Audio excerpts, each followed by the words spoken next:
Godzilla! It looks like Godzilla, but due to YouTube copyright laws, it's not. Still, we should run like it is Godzilla! Though it isn't.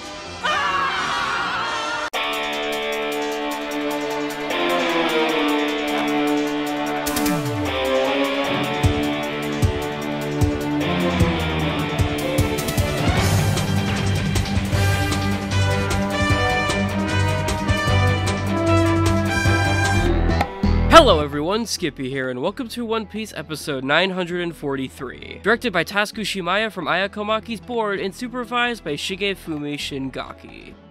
While I'm 110% looking forward to Aya Komaki's amazing board and the expectedly solid execution of it from Shimaya, it'll be interesting to see just how extensive this episode ends up being on the animation front. While Takashi Kojima's 7th appearance in this arc so far is bound to be every bit as fantastic as we would expected it to be, I wonder how long the cut itself will end up being and if it and the cool cuts of animation with other Straw Hats like Zoro and Brook will be extensive enough to be able to override Shingaki's largely alien and bulbous art, and if it'll place this episode on the other side of the coin in terms of action spectacles, when last week was more minimalist in terms of pure scene count. No matter how this all turns out though, it should be one damn good outing given what it has going for it. So will episode 943 follow the same path as last week, or will it go for something even greater? Well, let's spectate the ongoing battle once more and find out.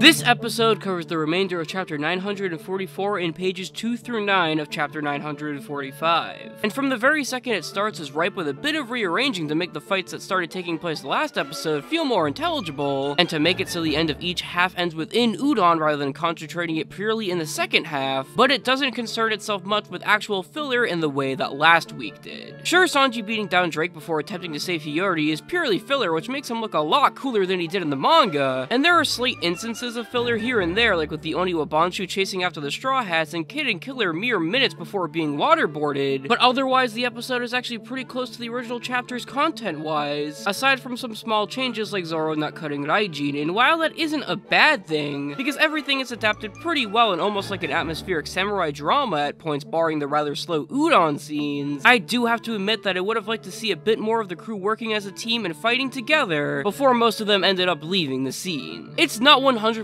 a deal breaker for me, and all things considered, the episode still really elevated the manga in those sections, but it would have definitely helped the more slow as molasses prison mine bits become quite a bit faster, and would have made this already well-rounded experience even more of a solid overall package.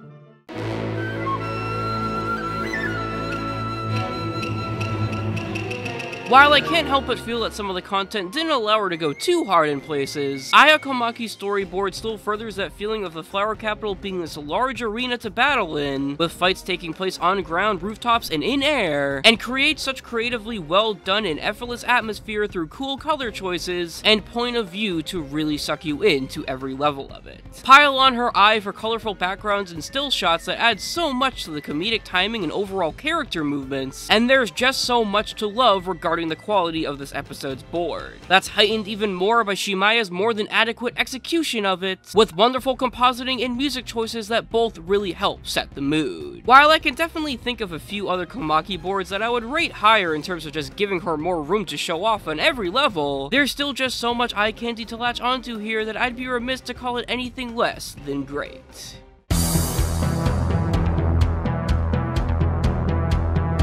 On top of Shingaki's corrections being rather inoffensive here, with a lot of the gaudy art that he's known for being few and far between as well as corrected by Ichikawa, Masahiro Kitazaki once again positions himself at the forefront of another episode by being the top credited key animator on it, meaning that his shading heavy and almost three-dimensional stunning art is simply pouring out of every crevice. Due to how long it's been since he's supervised an episode last and how much he's been appearing as an animator lately, I think it's safe to say that he's probably stepped down from his supervision role in the series at least temporarily. So it's definitely no cause for concern as far as the overall schedule is concerned, and it helps this joint move fairly well. even when it has some steep competition. With Toei Philippines ace animator Dennis Cablo really pulling out the big guns and delivering what might just be his best scene yet with Zoro vs. Kyoshiro. That takes cues from Ishizuka's spear-filled goodness in all the right ways to make the fight feel visceral and alive, showing just what the absolute highest that he can achieve animation-wise truly is, and serving as a nice first course to Takashi Kojima's main meal. While not as ludicrously animated as his Zoro scene, as the main smeary zooms and yums are broken up by a conservative set of kicks to Drake,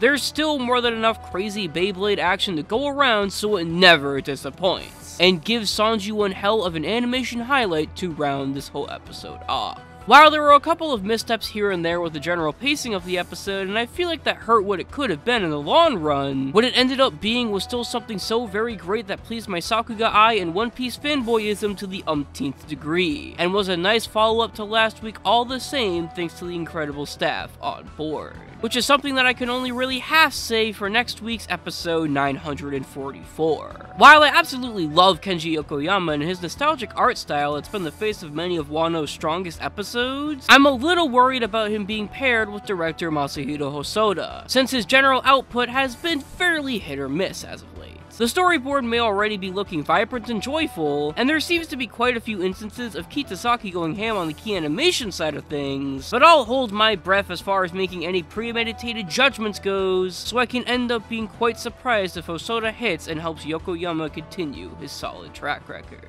Anyways guys, that's it for now. I'm Skippy, and you have to admire the dedication of Usopp's Toad to stay still in the most dire of situations.